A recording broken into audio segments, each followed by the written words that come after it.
All right, hello and welcome to Cap Tech Talks Plugged In. It is 3 p.m. Eastern time in the United States, but whatever time it is where you are locally, we welcome you and thank you for joining us. My name is Cameron Newsom. I'm the Director of Admissions at Capital Technology University, and I will be the webinar host for today. I'm pleased to welcome you to the second webinar in our Cap Tech Talks Plugged In series. The Plugged In webinars are designed specifically for high school and community college transfer students and hosted by Capital Technology University in Lowell, Maryland. Webinars are presented by current and former students as well as alumni and faculty. Here you'll see the list of the upcoming webinars. Today's webinar will be kicked off in just a few seconds after we go through a few line items that I have here. We have a total of 8 webinars planned for this fall. I'm sorry, let me actually go back. We have this is the 4th in the series overall, and the 2nd in the robotics project certificate series. I'll talk more about the upcoming webinars at the end of the session today. We welcome you to this special presentation. We're pleased to have Capital Technology University faculty member, Dr. Vijay Kauta and Steve LaValle join us today as the presenters. In a few minutes, Dr. Kauta and Steve will be presenting. Here's today's agenda. We have a word about our university, go over a few session pointers and housekeeping, and after the presentation, we'll have a question and answer session, and then we'll talk about some of our upcoming plugged-in webinars, and then I'll give you some instructions about what to look out for concerning recordings and slides and the certificate. I wanted to provide you a very quick overview of Capital. We are a nonprofit, private, and accredited university located in Lowell, Maryland. We have both regional accreditation, which is the highest level of university accreditation in the United States, as well as authorization from the state of Maryland to offer associates, bachelor's, master's, and doctoral degrees. We're also an award-winning institution and the only private college in Maryland focused specifically on STEM degrees. So please consider checking out our website or call one of our admissions counselors today or when you get the chance next week. Before we begin, I just wanted to cover a few housekeeping items. If you have any questions during the webcast, you can type them in the question and answer box and submit your questions for the presenter. We will use the chat box for information, but if you have a question, use the question function.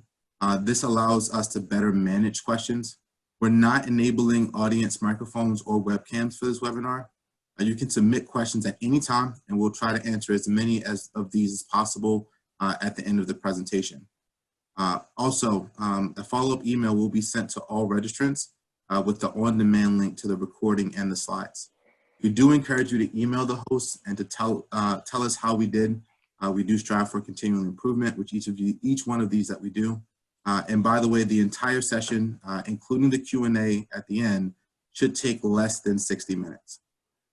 And now to our presentation.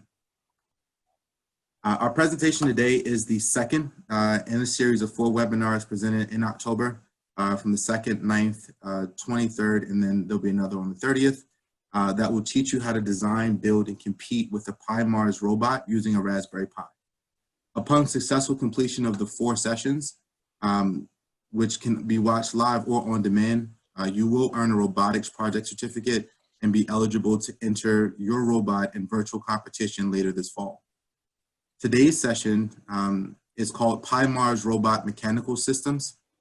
In this second session, Dr. Vijay Kauta and Stephen LaValle, who is part of the Maryland Robotics Alliance, will cover design of the PiMars robot from the mechanical side. The structures and controls will be described on the 4-wheeled and 3-wheeled robots.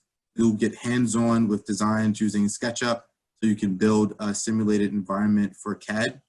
The overall coordinator for the robotics project certificate series is Dr. Vijay Kauta.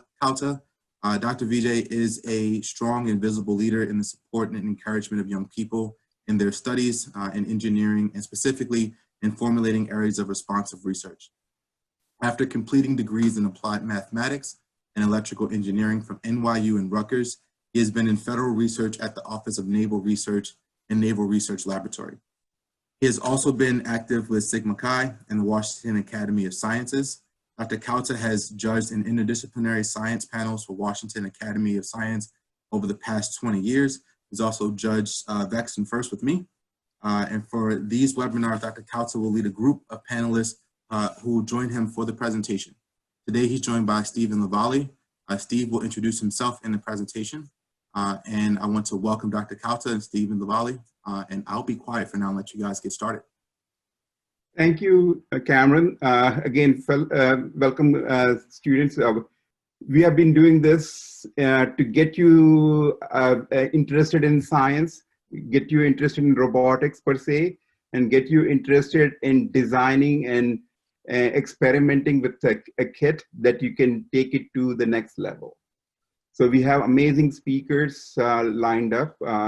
Both Steve is a hands-on person who's going to be telling you a little bit about PiMars and the ways he thinks about it. And the key here is that you will have tons of fun building the robot as you get started in your quest in robotics. We have another person who has signed up is Ian Sweeney. Ian is the head of the robotics club at Capital Technology University. So Ian has been doing a variety of robotics, but his key is that he mentors and works with students at Capital in their Vex Field, the University Challenge, and other robotics. So before we get started with ours, I'm going to tell you a little bit about Steve, which is the next slide. So Steve, take it away. First, I'm not from Kansas. I'm from Minnesota. My family has been in this country for before it was a country. It's a French Canadian family, and we cover pretty much the entire northern tier of the U.S. We have quite a few of us have been interested in robotics for some time. My brother runs a club up in Brainerd. My nephew Tony runs an FRC club down in St. Cloud, and we talk back and forth quite a bit. You are really quite lucky to be living in this area. Just outside of Laurel here where I live, there is an organization called the National Security Agency, and they are one of the prime providers, I guess, of the technical expertise that you see in this area. A lot of really high-tech work with vision, radio, and things like that. I describe myself as a systems engineer. I became one largely by accident. I joined the Army back in 1970 and volunteered to go to Vietnam, but the Army had better plans for me. They trained me as a Russian linguist and sent me off to Germany to monitor the Soviet Union. I spent 11 years doing that and got out of the Army here in Maryland, where I went to work for the aerospace industry. So I have been working with electronics. I have been working with electronics for quite some time, since the mid-'60s, and working with different analysis system since forever also. So right now I'm working with the CMIT Academy, a school here in Laurel, and I am the FRC coach for the group. We meet now virtually because of COVID, and we are putting together our robot to compete in whatever the FRC competition comes out to be this year. It will be fun, whatever it is, even if we have to do it virtually. So last week, and I don't have any slides. I really am horrible with slides. So Cameron, if you go back to the previous slide. Previous slide will do just fine. Yeah, just leave the previous slide, Cameron.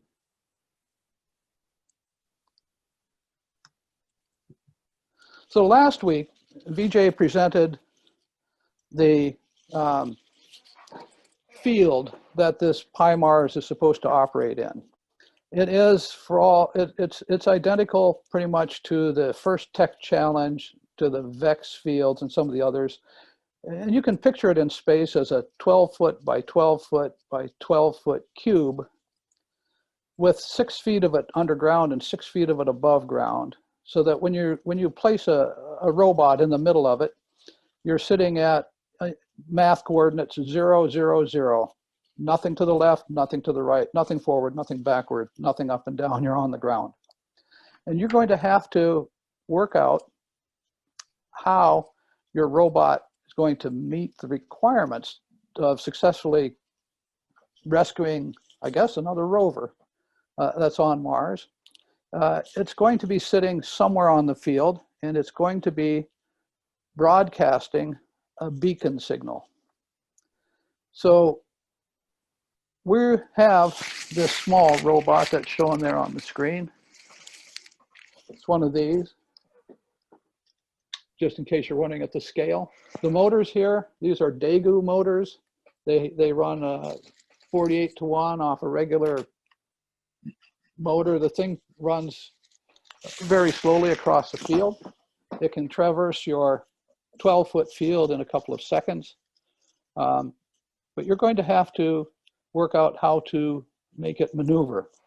So if you take a look at that diagram, you'll see that it has a motor controller there, and it can actually do the left wheels together and the right wheels together. It just kind of skids.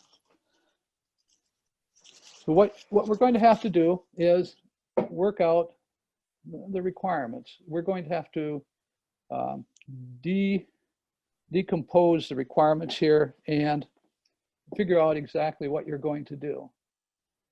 So the field itself is 12 feet by 12 feet.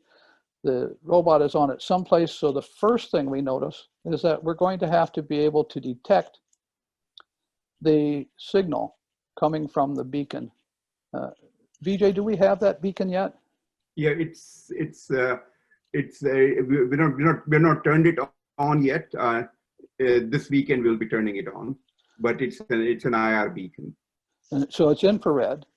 So we have an infrared sensor on the PiBot or on the PiMars.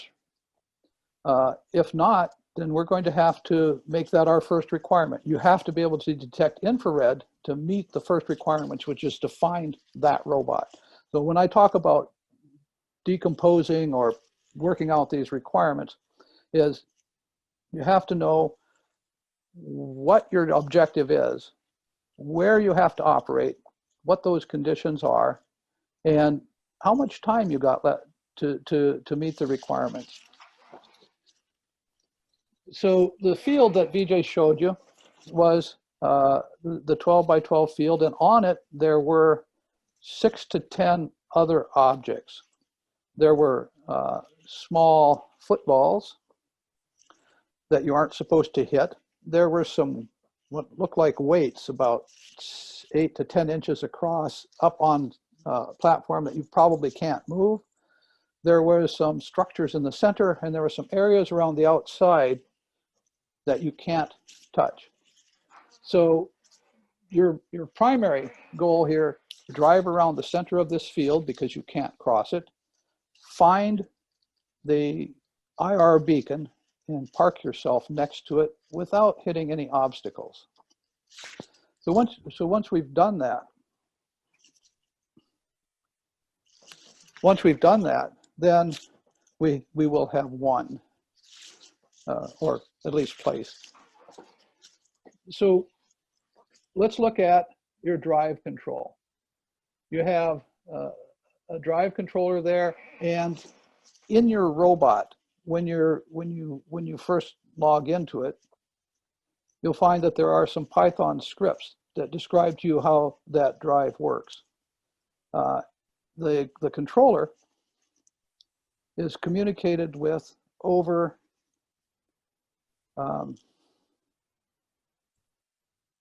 I've just forgotten the protocol name. Let's see it there. I2C. Now you may not be familiar with I2C. It stands for interchip communication. And it's one of the things in robots that you have to learn. It was developed by Philips Corporation and it's used to do things like monitor your thermostats in your home, set the temperature, and do various things like that. It works in various electronic components. But here, when you look at the Python code, you'll see that what you do is you prepare the speed that you want this system to run at. And you send a command to a subroutine in Python.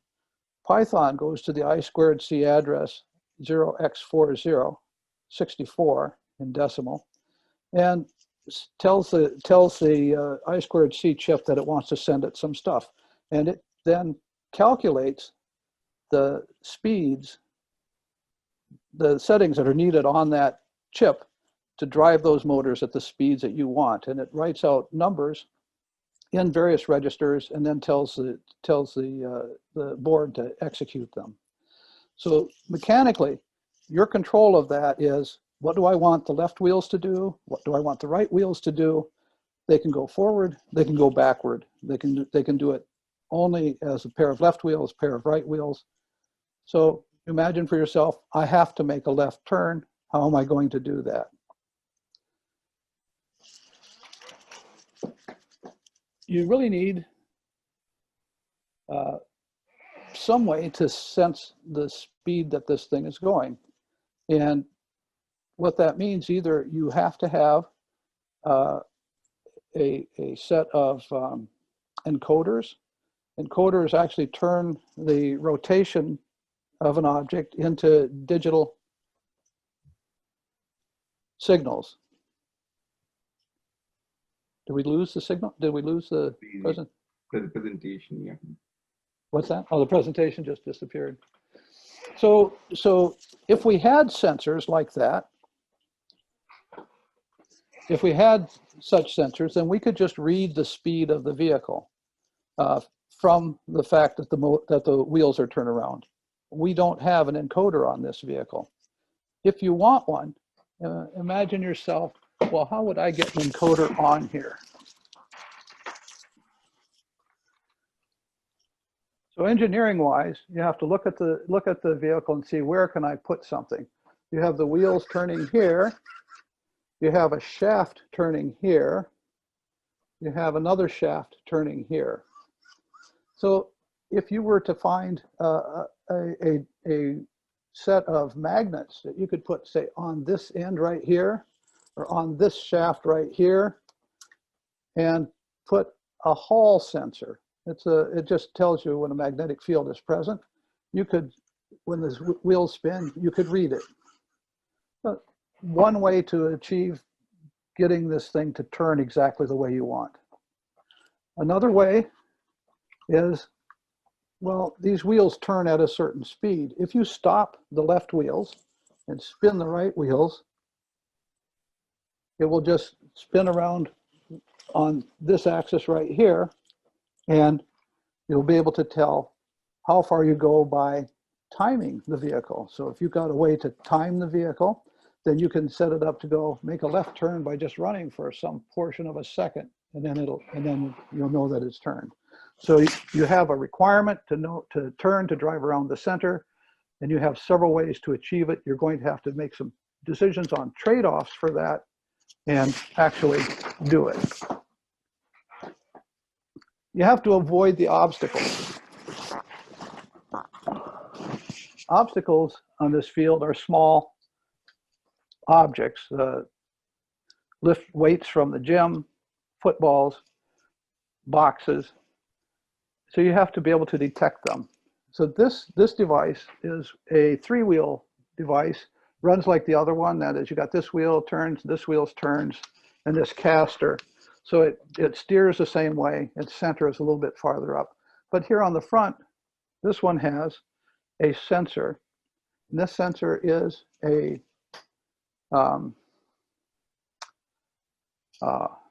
it's not supersonic. Ultrasonic. Ultrasonic. What this is when you trigger this, it sends out a burst of sound, 40 kilohertz. And that burst then hits some object, comes back, and it's received in the same in the device. It knows what it sent it out, and you can use that to calculate your distance from the object that it's found. You also have cameras that you can use. Now, you're going to have a session with one of the engineers describing exactly how those sensors work. So that the second thing there, avoiding the obstacles, comes with the cost of being able to sense the obstacles, figure out where they are, and then drive around them. And then the objective, the main objective of this whole thing is to get you in thinking about, well, how do you do this autonomously? How do you make that robot move around the center without giving it any commands other than go?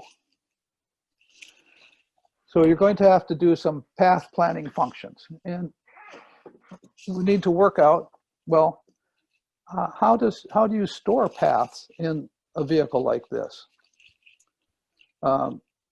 Mechanically, it's just, it has a small disk drive on it right here at the back. It's a 32 gigabyte SDHC card. So you could store 32 gig, well, something less than 32 gigabytes of data about the construction of the field. You know it's 12 feet wide and 12 feet deep. Then we imagine it's extending 6 feet up into the air. So you could map that entire field and store that information in the vehicle. Another solution to that problem. If you do that, you're kind of stuck with, well, is VJ planning on changing the location of any of those obstacles that are out there? Can you store the locations of any of those obstacles once you've discovered them? And the answer to that is, of course, yes, you could. You need to know where your vehicle is, and you can find that out by looking at where you started out on the field, what turns you made. That is, if you had some kind of inertial guidance. And there is a sensor on the robot, an inertial measurement unit, an IMU. You can, the IMU, you're all having a session on it too. The IMU tells you that there's one gravity pulling you down, no force to the left, no force to the right, no force forward, no force backward, till you move. And when you start moving, then the force down remains one gravity, but the force forward, the acceleration, is fed back to you, and you can work out by that acceleration how far you went. You can store the information on it. You can use the time to tell where you are on the field, get the data from your sensors and store that, and then use that to work out how you're going to maneuver.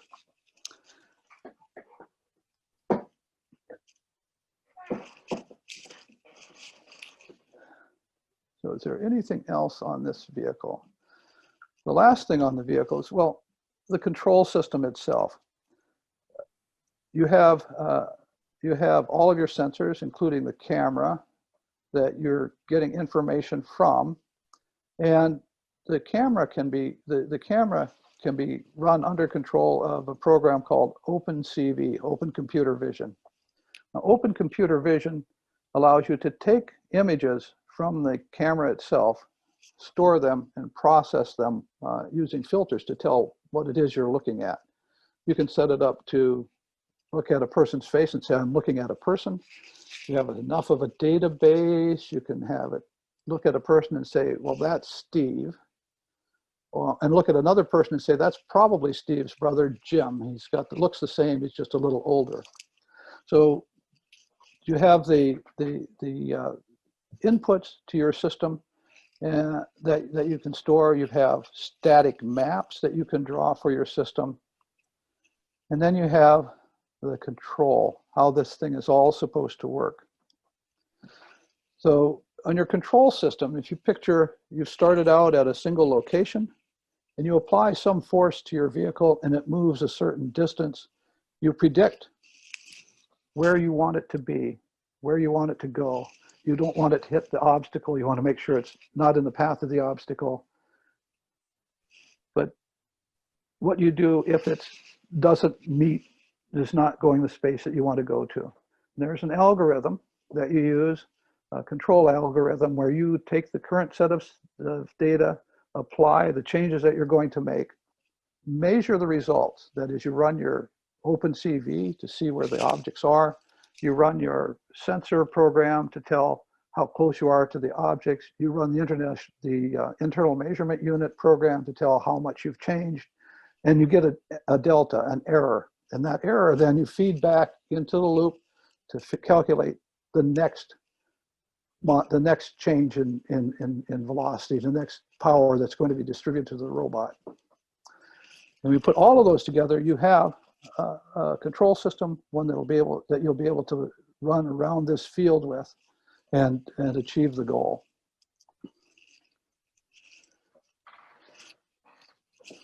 The next thing that I want to talk about, I had set up to make a presentation, but without my cameras running, this isn't going to work well. How do you check to make sure that all of the things you think are going to work actually work? And what was mentioned here was using models from SketchUp. And the way we're going to use those, if we get the chance, because we're not entirely certain how far we're going to get on this project, those models will be converted into objects that can be imported into a program called Gazebo. Gazebo is a simulator. It's open source. You can actually download it, run it on several different things if you want. But what you do is you construct a model of the world that you want the system to operate in. Our model is a 12-foot by 12-foot field that extends 6 foot into the air. And gravity is normal in it, or should it be? Yeah, it should be. We're running these on Earth and not on Mars. So gravity is normal, friction is normal. The objects, when you hit them, move or they don't move. And we program it so that it knows the edge of your vehicle by some codes that are set in the graphic program that you use. And it knows the edge of each of the obstacles, and it knows the location of everything on the field and how fast your motors can move the vehicle. So when you plug it in and turn it on, it essentially runs a copy of your code to actually maneuver the vehicle in the field. And the way it does that, and this is the part that gets a little bit iffy, is your code is set up so it runs on a computer like my favorite computer. This is a Raspberry Pi 4B. It's running Ubuntu 20.04 Focal Fossa and a system called ROS, Robot Operating System. A robot operating system is a program that runs different nodes that do different things. For instance,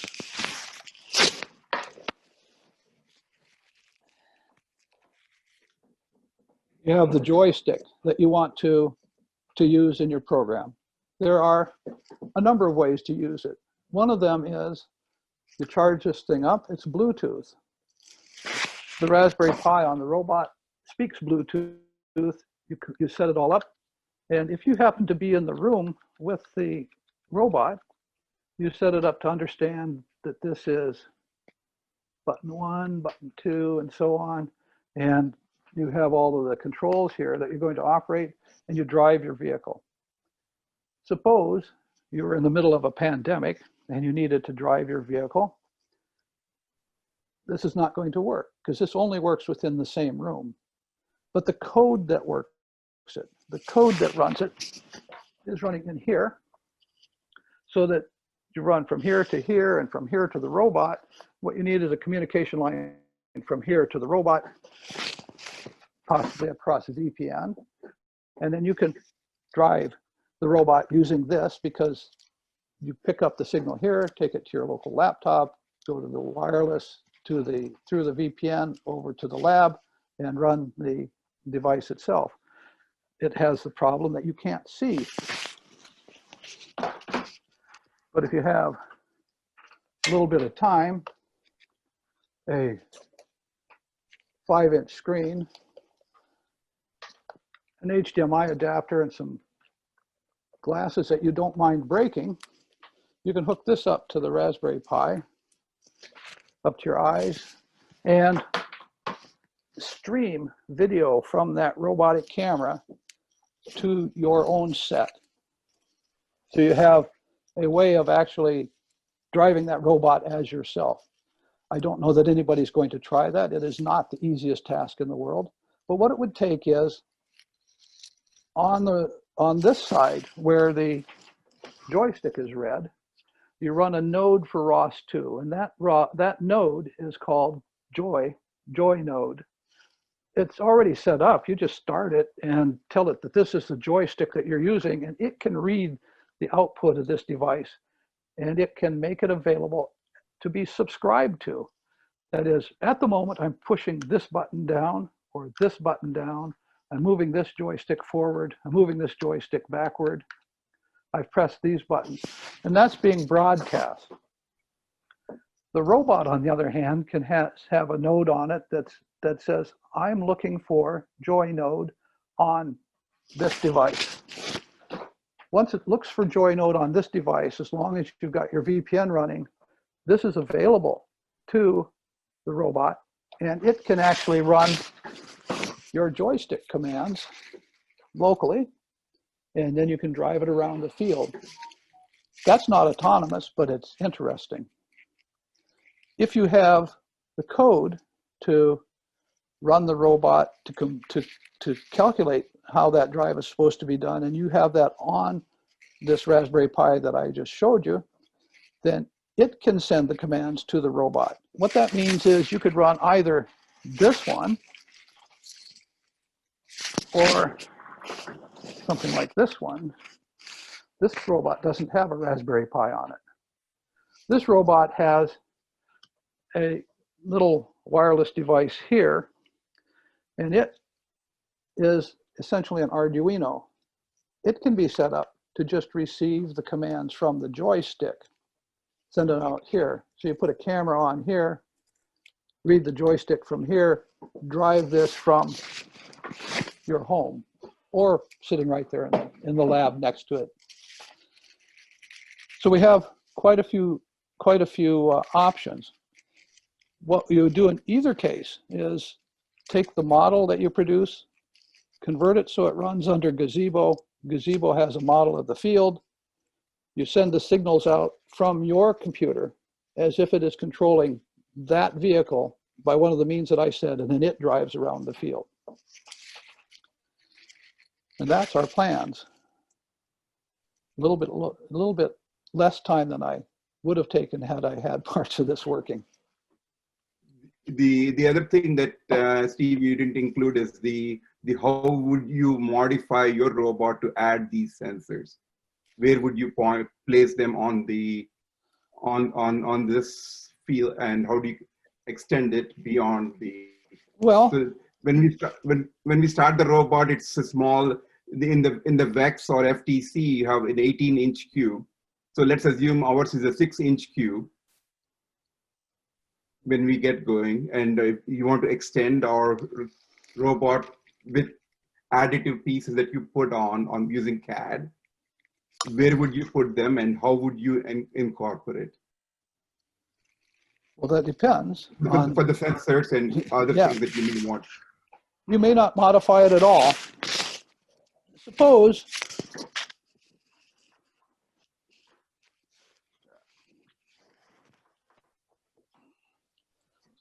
you wanted aerial photography, and you knew where you could get a camera that this thing could carry. This is a nano quadcopter, a nanocopter, and this is a nanocopter controller.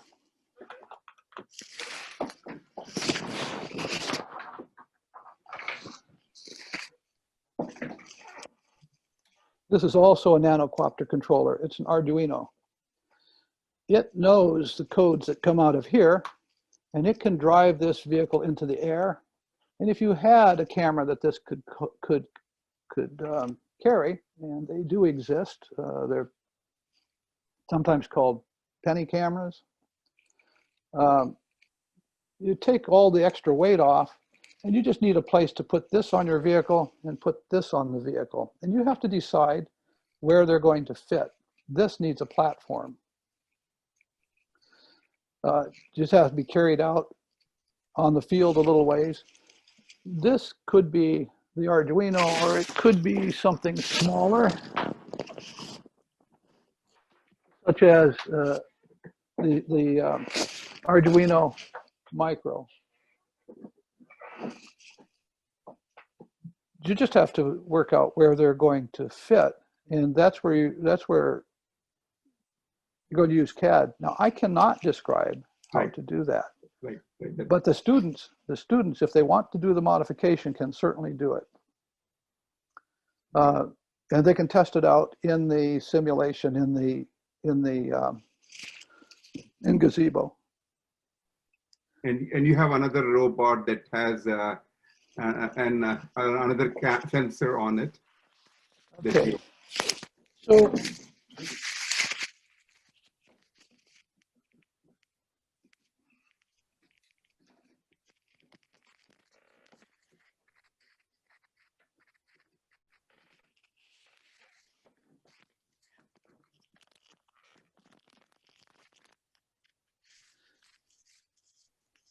two of them were fighting. So depending on what you guys are doing, this is called a burger. This is essentially a Roomba, and it has various sensors on it, and it can drive. The sensor on the top, this is a LiDAR. Now, the LiDAR itself is just a device that pops off, and if you wanted to put one of these on your robot, you'd have to pay $99. This is what this costs from where did I get mine? I got one from Spark. So Spark had one for $99. It has 4 spots right here that you connect. One here, one here, one here, one here, that just need posts to hold it. Once you have this on your vehicle and you start it, this part turns, and inside here there is a laser, and it spins around, and the software builds up an image of the ground level with it here. So if you take this one and put it out and you got a football here, you may or may not see it. The LiDAR would come out, the line would be horizontal to the ground and a little bit above the football. If you looked at this and saw this hole here and this hole here, built a little platform to raise the thing up and put that LiDAR on top of this, it would be just about level with the middle of the football. And you would be able to see it and use that and a mapping program to work the layout of that field. So in your graphics program, whatever it happens to be, you'd have a model of the robot itself. You'd work out the thing that you wanted to add to it, build a model of that, and then put that onto the system. If you're going to use that in Gazebo, we would have to build a small program to work out how that device actually works. In the case of the LiDAR, the burger there is already present in Gazebo. The company that produces that built a set of tutorials that have that information in it, and you could actually take that and incorporate it into another model. So again, the issues are you have 2 lithium batteries, and the power constraint is the key for whatever design, how many ultrasound sensors or cameras or whatever you put on it. And that's the subject of next week's conversation, isn't it? It's for the next one. Next one, yeah. So they're going to be talking about how to use the sensors, how to live with the fact that these are not $14,000 sensors built for the military, but $10 sensors built for the hobbyists. So Cameron, if you can go down 2 slides. One more. So that's the arena. Go back. So that's go back. So on the left is the arena, and that arena on the 31st of October, we have an event called Girls Who Code. And so you can come in virtually to that arena and see what this course is about. And you can also come physically. It's in our makerspace in Lanham, Maryland. And you can, the whole idea of Raspberry Pi and ROS is you can come in virtually to our spaces. So this would be populated, and on the 31st, again, 2 slides down is the time when and where that you can come over. Cameron, if you can go 2 more slides down. One more. And yeah, so this is the event at 10 a.m. on called Girls Who Code. It's at the Wagner Gym. And the idea is that there will be hourly coding sessions on Raspberry Pi. And there will be 4 PiMars robots that you can test in the arena. And so that would be what Steve was planning to do with his cameras to show his setup. And it didn't work today, but on the 31st, we will have a live feed for those who want to come in. And so we should have that on the 31st. And again, it's there's social distancing, and there will, again, 31st is the Halloween. So we want to have the Halloween fun. So we will be distributing candy. Again, I know that many neighborhoods, you're not doing trick or treat because of COVID.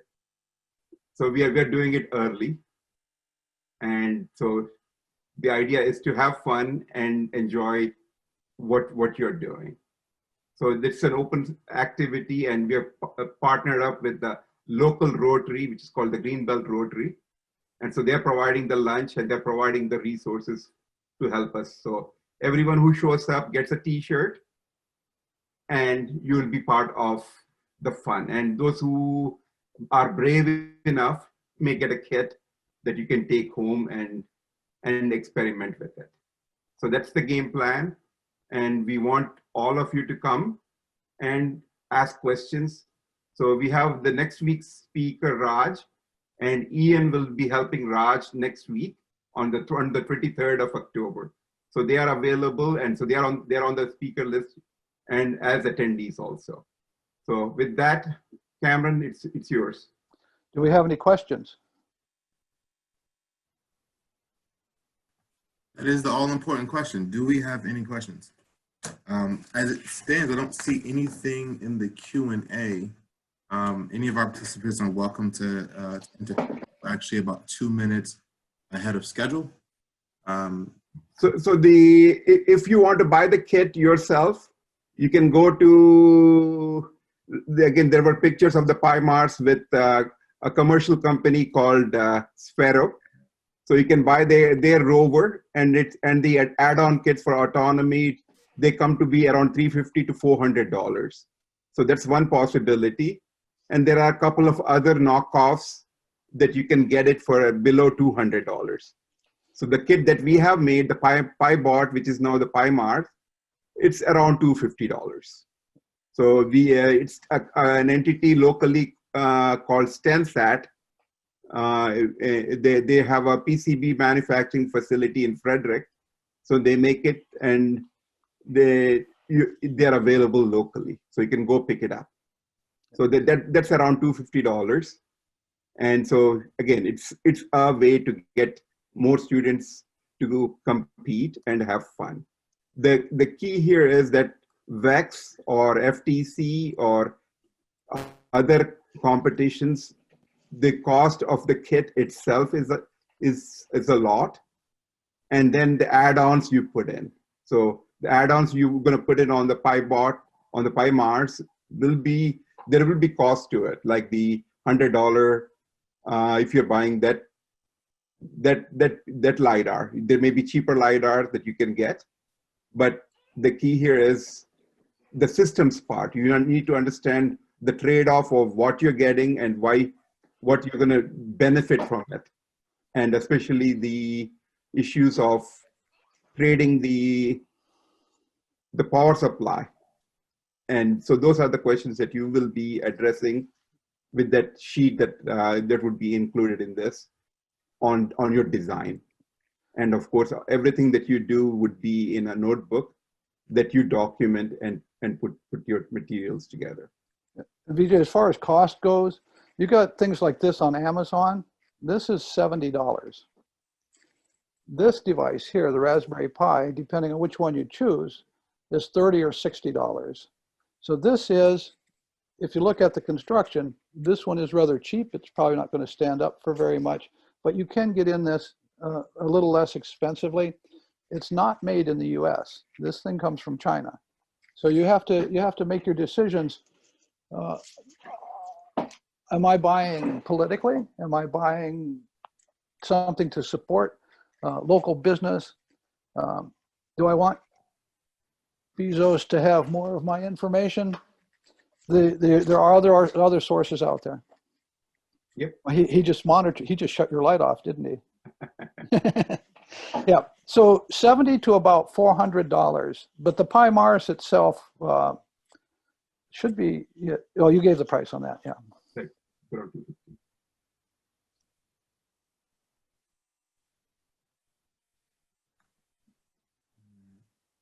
Any other questions? You can answer. You still have a few minutes if you want to type your answers in the chat box.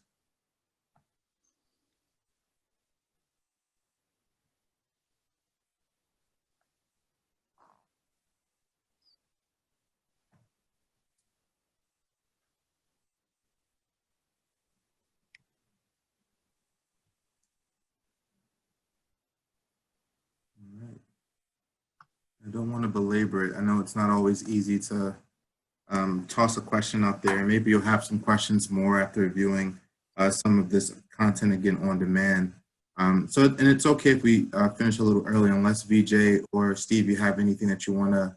So basically, the event on the 31st is an October festival in Maryland.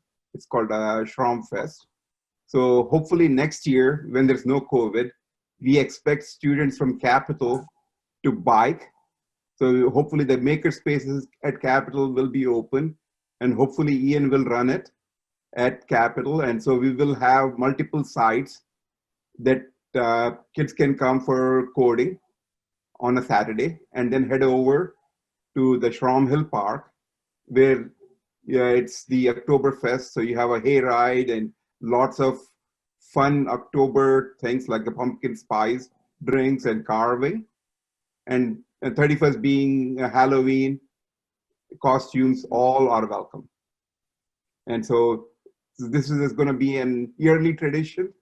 And to get from Capitol to Greenbelt, it's about a 5-mile bike ride, and we expect more and more students to join in on that fun. And it's countryside Maryland. You can go on Powder Mill Road and Soil Conservation, which is the backside of NASA Goddard, and it's very pretty. And especially with the October leaves changing, when you bike, it's fun to be outside. So we expect in this event on the 31st, it's a 1 mile walk from our maker space to the Shroom Hill Park, and it's going to be fun. So we'll be doing that from 2 to 4 at the park to get a feeling of the fall festival, and of course, and Halloween. So come on over if you are available that day on the 31st. Awesome. Any final words, Steve? The only words I have are, this is probably the toughest thing that a person could sit down and do. Try to build a robot and operate it remotely in this environment. It is one of the best skills that you could ever have, considering that we're in the phase now of exploring our solar system and sending probes to various places, such as Venus, to look into some, what is that called, phosphine? Find some life on Venus. That would be great. And Venus would be quite a challenge. So practice. You're going to need a lot of practice to survive in that environment. So get out there, learn it. This is the field to be in. Awesome.